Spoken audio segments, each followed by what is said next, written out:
guys. Hi. Everybody doing okay? Yes. How are you?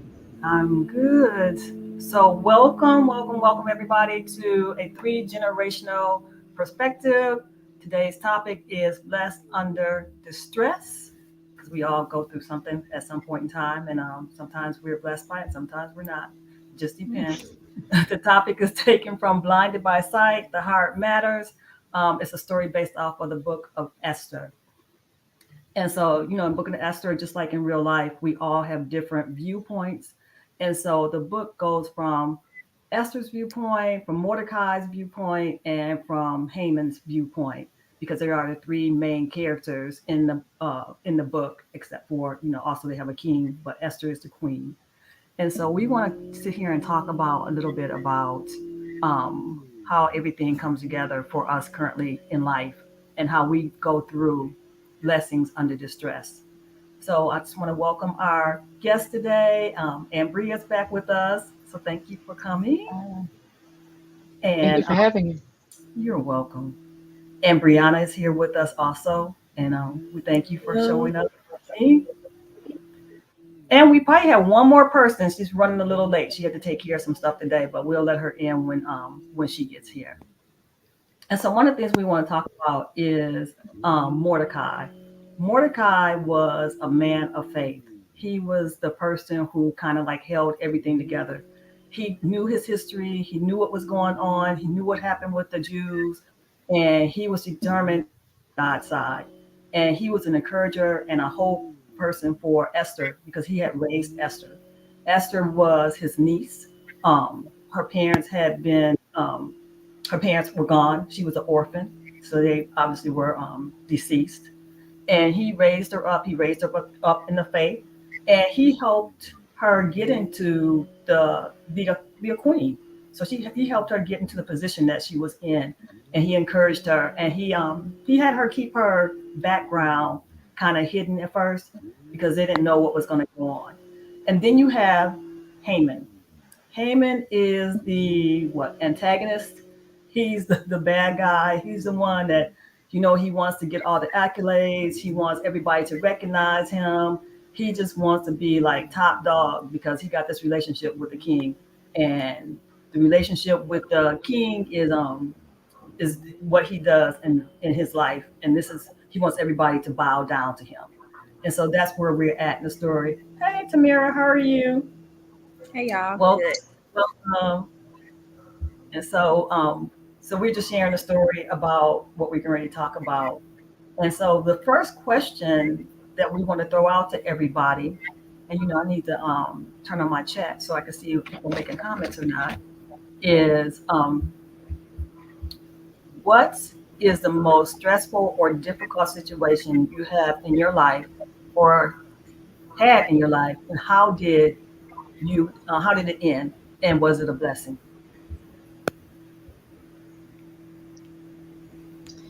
So very good question. It's that was loaded, and I can think of like so many different situations. But when I think about the most difficult, it's also been my biggest blessing, and I would have to say that it's been my marriage. um just understanding that my needs are not his, and vice versa. And learning how to appreciate and respect the differences. um when we first got married, I remember arguing and just being frustrated, because we didn't know what to do with each other. I didn't realize that's what it was at the time. Like, we were so young, but we didn't know. We were these two people that came together that had only spent short periods of time before. We'd never lived together before. And so now we're face to face every day. And we're realizing that we not only do we not know each other, but we don't know what we're supposed to do with each other and how we're supposed to treat each other. We didn't understand what our needs were. And so we did a lot of arguing, and because we weren't treating each other the way that we should have been. um and so there was a lot of frustration there, and our differences. We had a lot of unmet needs, unrealistic expectations. Um, and so the 20 years later, we're still hanging in there. So that has been a blessing.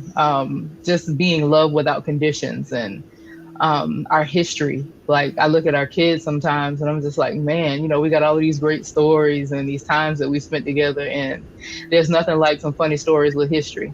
Um, Someone who knows me well and they can finish my thoughts and sentences, and he sees all of me and still chooses me every day.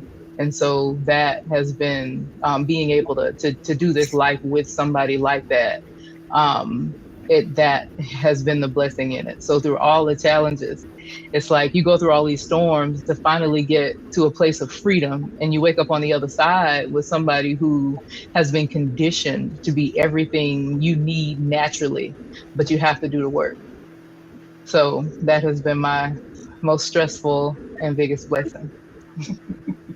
And relationships are work. No matter what Very relationship much so. you're in, they are work. It's not just I'm going to be married to this person that everything's going to be great. It just does It's not going to be work. real cute. Yeah, we got cute days, but there's work involved too. But it's so good. It is good. It's good to be with somebody that you love and that love you. Yep. Always a blessing.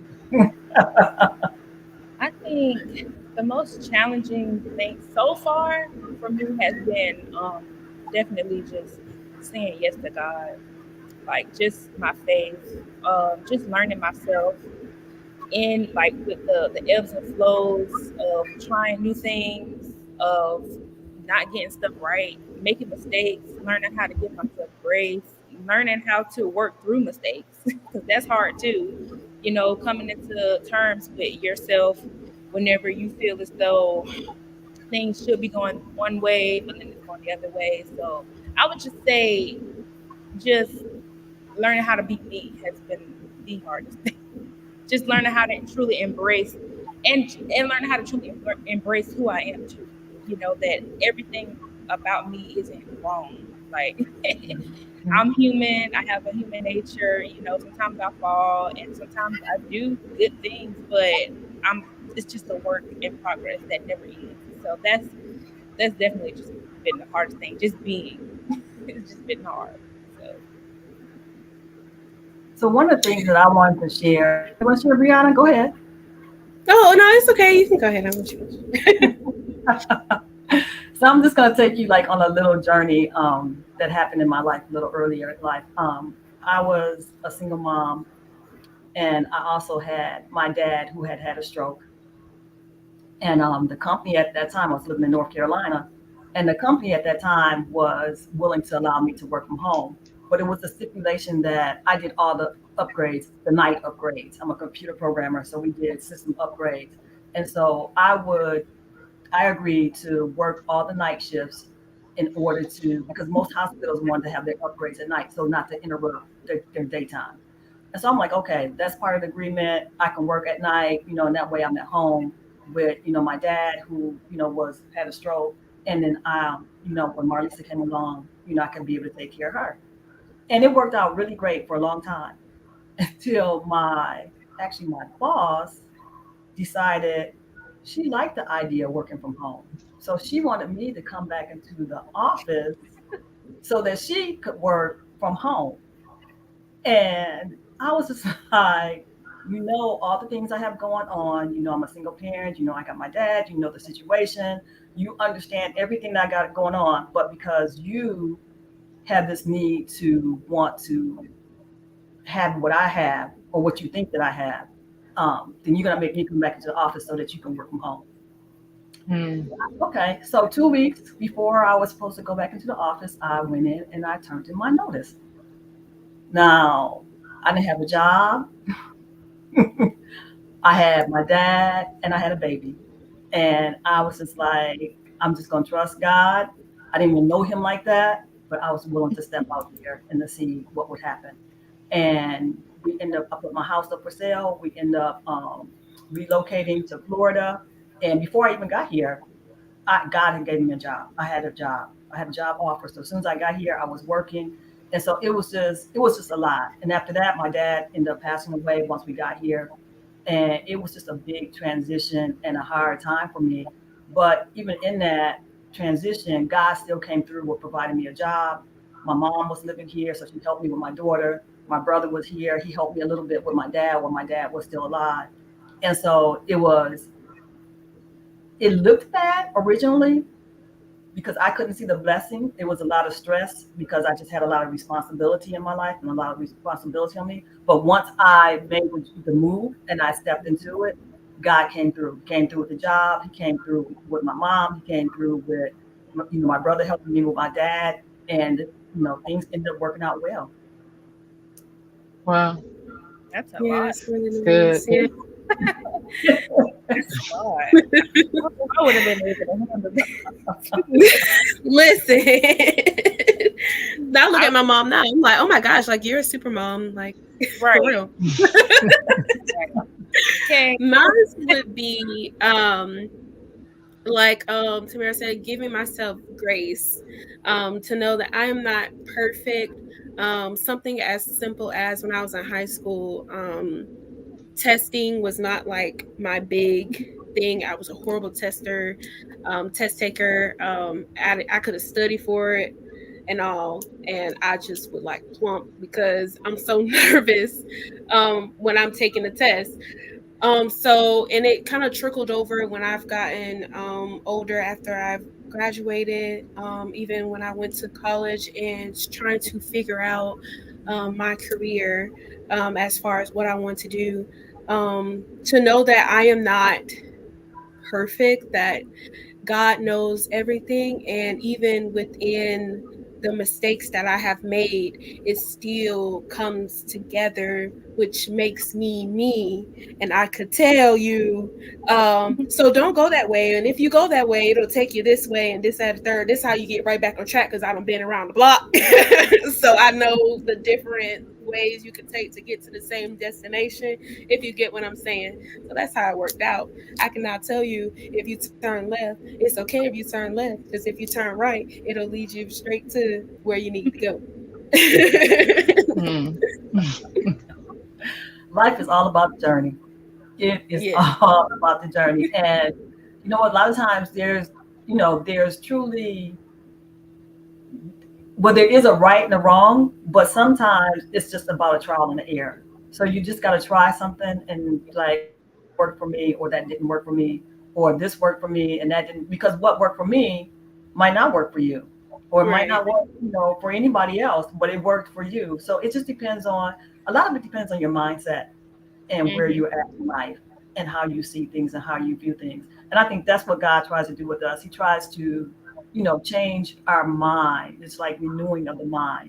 And so you have to be able to see things in a different light and in a different place, and not so much as just the focus is on me. All right. That's very true. I just want to say one more thing, like to know that even with life going on and everything, we were simply just created to worship Him, and it makes you feel good when you know that, and when you know that He's a God who knows all things. Like it makes you feel like, okay, even though I did make this mistake, if I'm intended to worship you, that means that you've forgiven me. Like if that's what I'm solely just meant to do, without us having any type of like strife against each other, because He's not human. He's not like, He doesn't go back and forth like us. That just makes you feel kind of, okay, well, I guess I can't continue on. Faith, I guess, faith. Right. Accepting that too. That's a big thing for me too. When I first started my walk, I'm like, oh man, like this big God want me. I'm not even worthy enough to even fulfill what you want me to fulfill. But going back, like He already had plans for you. He already knew what you was gonna do, your mistakes. So it's fine. It really is fine. Everything's fine. It is fine. And it takes us back to Esther. She was put into a role, to become queen, and she did become queen, but she had no clue why she was there. So a lot of times you might be put in the position, you don't have no clue why you're there to do what you're supposed to do, but you do it anyway. Like Tamir, you're a nurse. You don't know who you're there to talk to help save or to help smooth the transition for them. You never know in your line of work. As a cosmetologist, people tell you all kinds of stuff, Brianna. I'm sure you doing their hair, they spill all kinds of secrets. Because Yeah. everybody opens talks to the physician and tells them everything. I'm guilty of that, so Right. I'm sure. And That was actually my other one, was navigating through difficult career situations. Oh, I swear every time I get in, I've done the same. I've worked in the same type of industry for the last 15 years of my life, and in every capacity, you think that with I work in insurance, and you think that with employee benefits, it wouldn't differ from at different levels, but it does. And so every time I have with every opportunity, I've had crazy opposition. I'm talking about like crying in the parking lot, um, just dealing with something that seems so big, and just something that I just never, I just didn't feel like I would make it through, but doing it afraid and doing it sad. Like I remember being in tears sometimes, just feeling mistreated and overworked, and um, but I realized like it was putting with all the agitation and the frustration and the crying, something was being worked in me. And so whenever I would move to a new level, it never failed. There was never a drop off. It was always a moving to another level in it. And I kid you not, I wouldn't lie to you. I cannot do what I'm doing now without that, or without those things, those difficulties, those tears. It was putting sometimes when I'm doing something or I'm talking about something with a client now, I'm like, I can remember being afraid or sad because I didn't know how to do it before. But now it's almost clockwork. like a, Yeah, it's exactly. like Yeah, it clockwork. just Yeah, goes. And clockwork. there was a Yeah. time when I was like, what am I gonna do? And so now I'm like, Yes. I just know what to do with this. And my sister had to remind me one day. I was telling her about how insecurity tries to creep in, and I feel inadequate sometimes just doing what I've done all this time. I have those days where it's like, you can't do this. What are you doing? This client's too Mhm. big, or this is too much work, or this is how are you going to do it? And my sister was like, will you stop? You've been doing this so long. God equipped you a long time ago for whatever it is that you need to do. It's just because you're looking at the thing, it looks like you can't defeat it, but you can. You've been prepped for it at every level through the tears and all the opposition, and so Mhm. it's all a part of making you better for where you're going. And you That's said something about opposition at every place that you have been at. And, even in the story of Esther, they had, Haman, and he was like the opposition. So it's like every place you go, you're going to buck up or bump up against something or somebody that's going to cause you some grief and pain. I mean, when I worked here in Florida, and I want to call it in company names. But the person that I worked with, she was the manager, and she took credit for all the work. She made herself look so great. I was always the problem child, and it was just always so negative. And I can remember one time I just like, you know what, I just had enough. I'm just getting ready to walk out the door, and I'm gonna be done, right? And it was so funny. I got a call from a friend, and she didn't know what was going on. And she's like, I don't know what's going on with you. I don't know what's going on at your job. She said, but just do not quit. mm. And I'm like, what? And she was like, I woke up this morning and that's what the Lord told me. Do not quit. And so she was on vacation in California. And she called me and she said, this is not the time. Don't quit. And I did actually, I think I stayed for like 3 or 4 more years. And I was like, I'm quitting this now. Don't call me and tell me don't quit. But I just thank God it was a blessing that I did stay, because by the time that I quit, we had property, rental property, so we had other income coming in, and so it wasn't just like I was quitting and there was nothing. And so that was a blessing. So he blessed me to stay long enough to put some stuff in place so that when, the time came, I had other funds coming in and it was okay. Right. Yeah. So, even though you might be distressed at that moment or stressed out at that moment, he has something for you. And just like Queen Esther, she was stressed out at that moment. She was like, you know what, the king did not call me in, but you know what, I'm going to go in and I'm going to approach him. And you know what, she put everything on the line. So sometimes, we have to stay in the situation in order to see the blessing on the other side. Don't say that, Lucy. Right. I know, right? Hey, I'm one of God's kids that needs pain to change. I don't know. I thought I was the hard-headed one. No, I'm one.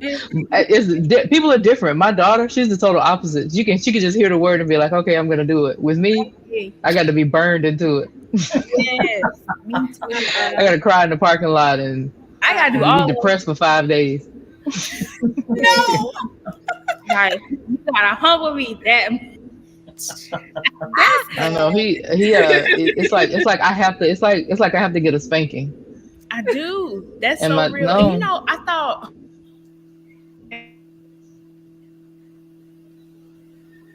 there's no way that you still like, and even when I was not talking to him, let's say, he would still do things, and I'm just like, look, I'm over it. I don't want to deal with you no more because you're making me come out of my comfort zone, and I don't want to. Yeah. But then you still like doing stuff that I'm asking for too. So it was such a transit. This year has been such a transitional year when it comes to perspective about hardships. Like this is the most I've ever been up under stress in my life. I've never been under this much stress. It's been manifesting in different ways, like physically, especially physically, mentally, like my body's been drained. It's been so much. And it's only been a year since I've been working in healthcare. And this is the most that I've ever been so sensitive to myself. Like, I'm like, God, okay, it's been making me want to hear from him. So maybe he had to put me at a job like this to make me call on him the most that I've ever called on him before. People may think that I was before, like last year, but I've never been this close to God, ever. And I'm still scratching the surface, but this is just the closest that I've ever been in tune with God, myself, and what he's been doing all around me. So it's been very stressful, but I've finally learned when people say, you don't live just for yourself. There's been so many people who's come along and inspired me on my journey, or some people who's left and some people God has replaced, and I meet different type of people, different personalities, and God he shows me that I'm capable to be able to confront these different type of people, like in different kind of situations. So it's the most blessed I've been under stress. But you'll find yourself, it's like you learn to depend on it. It's like I can't do this every day empty or by myself. And so That was perfectly said. He knows exactly where to put you. Yes. One last thing. To make you realize the reliance or the need to rely on him. Yes, that's exactly what it was. So I had to work Thanksgiving night, so I was very tired. So I went that night, and there was this older lady, and we were just talking, and I went into her room. I said something, and she just said, but you know what? God's going to see me through it all. She was just telling me her history of how she came to the hospital and what brought her there. And she was saying that she had a stroke previously, and then she had a surgery on her foot and all that, but she came in for something else. And she was just, but you know what? God's going to see me through it. And she was just talking on. And then she looked at me and she said, he's going to get us through it. I'm like, what you saying that to me for? And then, she said what she said. right. I'm like, wait, how do you know what I got going on? And, she was just like, but you know what, he's going to, and she looked at me as if she knew everything that had just happened before I clocked into work. Like it was Mm. just so spot on. And I said, you know what, you're right. And then we went to talking, and she was like, it's nice to know that someone else believes too. When she said that, I was done. I said, okay, God, this is why I'm here. Like that was Right. so sometimes, even though God does give you all the things, and sometimes the blessings can turn to stress, he simply reminds me why I'm there with things like that. So And I that's what, found myself being when I first started cosmetology, I was doing everything that I thought I was supposed to be doing, taking advice from everybody and everybody, how to do it right. But I wasn't talking to God because I felt like I could do it by myself. So now, I'm at the point where I'm like, okay, I'm doing everything right. Why is so and so doing this, that, and the third, and it looked like she's skating by, but me, I'm working like a dog, right. and I'm not getting nowhere. So one, he told me to Mm. mind my business. Two, he also told me that I also need to spend time with him and consult with him.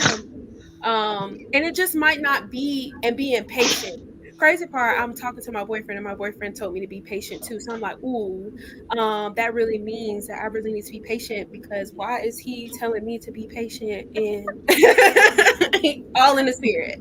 Gave me a scripture and everything. Like, anyway, but yeah, so he told me to also be patient, and I also have to stay close and sensitive to him as well, because like you said, people be coming in with their problems. And one day I found myself, I don't know if you would call it prophesying to one of my customers, because she was sick. prophetess. And look, that wasn't me. That was not me. That's not me. So I found myself telling her, you're going to be fine. You're going to be healed. Next time I see you, you're going to be healed. Next time I see you, you're going to be healed. Came back, I think it was I think she come like every 2-3 weeks. Came back. She's like, you know what? I'm here. I had to shout. I almost shouted, but I had to remember where I was at. But yeah, she told me that I was like, oh man, like, that's that I was definitely out of character. That was not me. That was the Lord. So sometimes I have to stay close to him, because people he be People need you. so, and I'm like, ooh, like I'm a real disciple. This feels good. I was talking to one of the church members on Thanksgiving Day. I was like, yeah, girl, I'm a disciple. You can't tell me nothing. I'm a disciple. Have you all gotten to a place to where you feel bad if you don't have something to offer, or if you feel empty? Yeah, I feel like that sometimes, where I'm like, I just feel like I don't have something to offer in the situation. Sometimes I feel like it's God saying, just listen. But other times I feel like maybe you're so fixated on things that are wrong, or other cares, that you're just not focused on me. And that's why you just feel like you don't have anything to offer. Something Brianna said made me think about the importance of always having life to give. Yeah. And when you're feeling empty like that, it's like you have to go. Like Sunday, I had to go to the altar, and it was just like a lot of weight, a lot of pressure, a lot of stress, and it's just like, you know what, Lord, I surrender. I surrender all this. This is yours. This is you. I can't do it by myself. And you guys are young, and you got strength, you got energy, and you got new. And then you get to, like my age, 60, and then he's telling you, you know what, I want you to start over in a different area that, I don't have experience in. It's not something I've been doing this, like this. I haven't been doing this for 20 years. This is just, a year old at that, if it's that. And so it's new, and it's like, it's scary. It's scary. And it's like, okay, Lord, where are we going? And then you don't have all the big picture, and you just taking it one step at a time and just stepping out and stepping into faith. it can be a little intimidating. And so, don't give up, don't give in. And that was my word the other day. Just stay close to me, and just listen out and know what the next step's going to be. Yeah, and Yeah, also same. this the staying close to him is staying close to him. It is so important because sometimes it's not that God is boring, but sometimes it gets boring. Like I get bored kind of quick and easily. I was talking to a friend and we were having this whole conversation, and I was saying like, I don't. Sometimes I'm moved too quick in anything. And then we ended the conversation off, and I said, I think I'm just bad with consistency. Like I'm just not good. Like I can do a thing, for 6 months, and then after that, I'm like, this is starting to get boring, and then I move on, with anything. So, and then I don't, sometimes I don't analyze why I do that. Like I just, because I've been doing it for, a minute, I'm just like, okay, whatever, like it'll be okay, or it'll come back around. Like I've gotten that prideful, I guess you could say, that some things I just know gonna come around because God, He gonna do it. But this time around, when it comes to, oh my God, like especially just in this season of so much happening, and God just revealing so much, it was overwhelming. Like I didn't know what to do with everything that he was giving me. Does that make sense? Like God, He'll reveal something to you, and you think that you have the capacity to do it because you've done it before. You think you've done it before, or whatever. And then when you finally get to it, it's like I actually don't know what I'm doing. Like what I'm doing. So, and I'll say like, I was trying to be consistent in that one area that God had, opened my eyes to, or something that He was like, okay, like I've gifted you with this. I only know it was Him because I couldn't have thought of that on my own. And I was good with it. And then eventually I let something else get in the way, and then it just went to the back burner. And I'm just now starting to put my hands back on it. And I just say that to say that staying close to Him is really for your good. Like He don't need to stay close to us, like, but staying close to Him is so important for your creativity. Like if you were created in Him, He's the creator, and in order for me to have creativity, I have to go to Him, So I don't. It's I can get so busy with work, school, just all these other things, bills, just stuff that's like clockwork that I know that I have to do. But when it comes to creativity, because creativity is so various, like, you just pull from here, from there.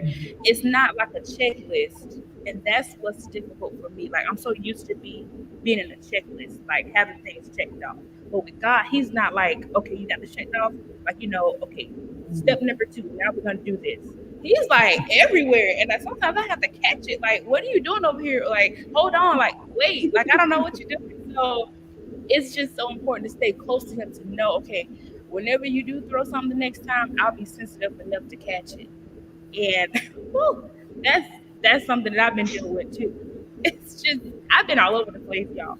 Like this has been something. I'll say like this year has definitely been something, but I wouldn't trade it for anything in the world. It's giving me a new perspective of who I am and what I can do. I didn't know that I was able to do half the things that I'm doing now, but it's just so very important to just stay close to Him.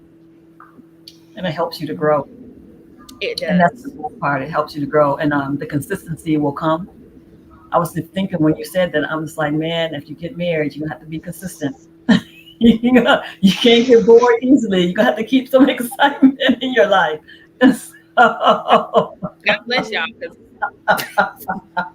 That's the importance of embracing each other's differences. Yes. Yes. Never get bored. My gosh, I don't know. We probably been engaged for 6 months. Yeah, you lucky you got 6 months. My first journey was so hard. I had to find different ways. You lucky you got 2 weeks out of me, because I'm that bad. I had to find different ways ways to entertain myself to make God interesting, because the Bible is not boring. It's just the way you present it. So I was scrolling on TikTok. I call it Christian Talk because I be following different Christian pastors and different Christian followers to know I'm not by myself. When she was reading the word, she was like, she's part Latino, and so she would like read it like she was reading like an opera or something like that. And so when she read the scripture, she gave it like distinct voices and different characters so that it made it fun and it made it interesting. You were like, "Oh, what happened next? What happened next?" Like a story. So Yeah. also journaling helps for me too. Writing God a letter. I recently started doing that. Every day write God a letter. How are you feeling? What are your stress? Just everything that's what's going on, write it down on a piece of paper. And then afterwards, sit in silence and wait to hear from him and what he wants you to do in the everyday life. Yeah. If you follow a scripture, read the scripture, and memorize it for the whole week or however long you need to meditate on that. So that when, trial and tribulations come, you like, okay, Psalms 23, something like that. You could fight against that and you don't have any issues or problems. I'm not saying you won't have any issues or problems, but it'll be, less stressful. You won't be backed up against a corner, crying and all that stuff like that. But yeah, that's normally helping me too. And staying close, having an ear to listen, because he speaks in different ways. And I want my relationship with God to be with me. I want him to know me. I want me to know him. I'm sorry. I want blah, blah, blah. Y'all get what I'm saying? Tongue tied. I want me to know him as a personal relationship, not me knowing from my parents. If you get what I'm Yeah. saying, I don't want to have a pastor to take me up to the altars in order for me to hear from him. I want him to talk directly to me. I want to be that sensitive to him. And also taking it seriously, finding your priorities. You'll be more consistent if you find it a high priority. If you get what I'm Yes. saying. So if it's not like a low in a back corner, you don't find it so important, then you know you're not gonna do it consistently. We go to work every day because we find it important. You know what I'm saying? We consistent with going to work because we find it important.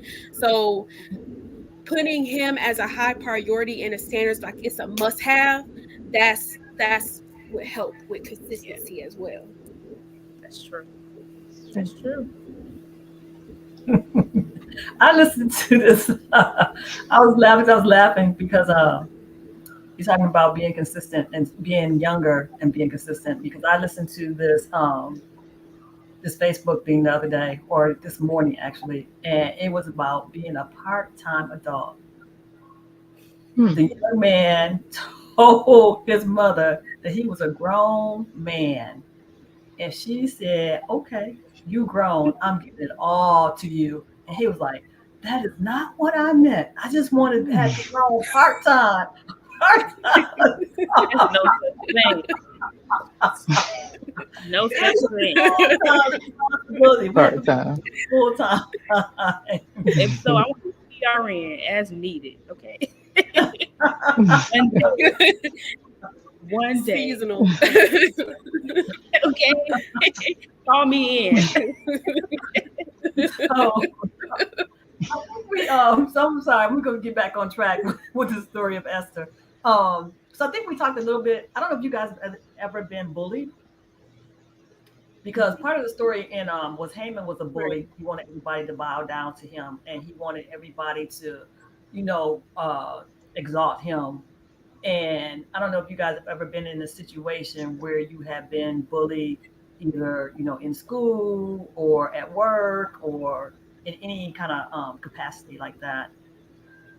And I remember one time when I was young, and I was like the little geeky kid, and, this is when I was in elementary school, and we had this one girl who was real popular, and everybody liked her. Everybody wanted to be around her, and if you weren't in her little group, then they tended to pick on the the little geeky kids, right? So I was a little geeky kid, and so they this one girl named Pam, I still remember her name, Pam. It must have had a big impact on me. She would pick on me every day, and I would run home. And one day I got to the door, and my mother said, "If you run home one more day, then you're gonna have to fight me." Mm.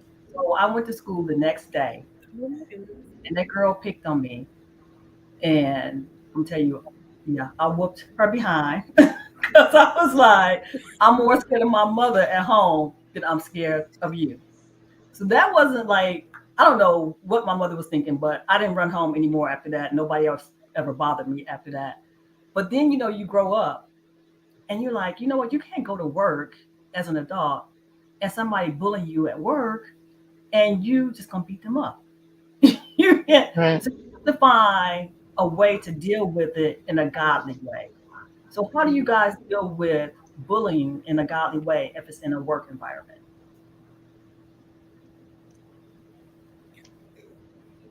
You're not gonna see. You're not gonna see what you want to see at work. Well, it's it's different for me. I work, it's a such thing as nurse bullies. Like they're real, like especially the older ones who've been there quite some time. They retire there. They think they know everything. They've been here before. They know how to deal with the patients, all that stuff. Versus me, who's still novice in the whole nursing field and everything. I what's the scripture? Soft answer turns away wrath. Right. I've done my best. Okay, I've done my best trying to turn away. Sometimes I don't need to say anything. What I do is not like showing off, but I guess it kind of is. I just, whenever they say, "Oh, you probably don't know how to do this because you haven't been doing it this long," or whatever, but they don't know that I've been doing it because I've been having many patients who come with it, so I have to learn how to do it or whatever. So I kind of just show and tell. Like I just do it. And then they like, "Oh, okay, I guess you do, whatever." And then sometimes I'll say like a slick question, "Is there anything else that I can help you with?" Like something like that. But it's not like because nursing is so, everybody comes in with already stuff that they're dealing with from home, and then they have to come and take care of other people. So Right. they're already kind of, you just don't want to push no one's place. But I've learned that coming in there with a positive attitude, it impacts everybody else as well. So that's what I do. It's not, I don't turn into a nurse bully. Like I don't turn into a bully. If someone bullies me, I don't reciprocate. Sometimes I don't know how to because I've always been, just so nice. Sometimes I do have my days, but I know in the end, after I get done with that conversation, I have to ask myself, was that appropriate or was that like God? Or, if someone would have done you the same way, would you appreciate that too? So I kind of just go in with, the attitude of, okay, everything ain't gonna be perfect, everything's not gonna be right, but at least I know I can modify my behavior. So I kind of just go in with positive thinking. I have to, especially in that field. People come at you, family, they come at you like left and right. If there's somebody that you're taking care of so dearly, like a child or a minor or their grandma, their grandparents, plenty of people I've dealt with who are on hospice, and it's not much that I could do, So I had to learn how to be very therapeutic, and it's gotten me a long way, even with bullies. So I'm therapeutic to everybody, and it works. That is So a blessing. yeah, that's how I address it. Okay. I've used so I can't say that I've really experienced bullying in the workplace, and I think it's because of my position or what I do on a day to day. I kind of have to be that person. I'm not a bully, but I do have to manage, and so I haven't experienced that. Not that I can remember, but I have mistreated people who I felt like were different. Um, I think like when I would do that when I was younger, it was more so, or me being hopeless and disgusted with myself, and through not having an honest estimation of self, I mistreated people that I dealt with because of their differences. Feeling like the way that I thought about things and did things, or that was just it, and that's how it should be. And if somebody was different, I didn't, I could act funny or mistreat people because they had their differences. And so, what I had to do about that was learn how to celebrate the things that were different about others through esteeming them higher than myself. I had to just shut up and put put Philippians 2 in action, and just everything that I did, I had to, within every interaction or with my dealings with people, it was more so looking at their interests and putting them first, and esteeming them higher than myself, celebrating the things about them that I wouldn't have liked, so to speak, and making it and highlighting it and making the differences, or highlighting the differences as good things. Kind of focusing on how we complement each other because we are different. And so that is what helped me treat people better because they were different. So one of the things that I think about with treating people, because I'm such, and God is working on me about this, that black and white person, it either is or it isn't. And then I wanted to, he's introduced me to a whole lot of people who live in the gray area, and they just all over the place. And I'm just like, it's either this way or it's that way. But the one good thing, and that's probably why he gave me the title to the book, Blinded by Sight, The Heart Matters, is because, I would see people and I would judge them by what I saw. And then I started taking the time to get to know a person's heart. And it is so many, once you get to know a person's heart and get to know them, then you know what? You're like, they're really no different than you are. And so that just helps so much compassionate and being caring, and then loving different people who are just different from you. And so that has helped me tremendously. Yeah. That's really good. It's nice when well, I guess for me, I work in a place where nobody really wants to be, no longer than a day. So I get to hear a lot of stories, and it's surprising how you will see how many people are vulnerable, and how they open their hearts up, when they don't have, they're trying to do what's best for them, so they can't help but just be open, because some people don't do what's best for them. So having the opportunity to hear truly from their heart that they probably haven't talked about in years, or never said anything, it's actually a blessing. So that's something that's I'm grateful to to be in a position to do. So we're going to kind of wrap everything up unless anybody else has anything that they want to add. So we want to thank everybody for coming out, and we appreciate everybody that's online with us, and we thank you, and I appreciate everybody participating.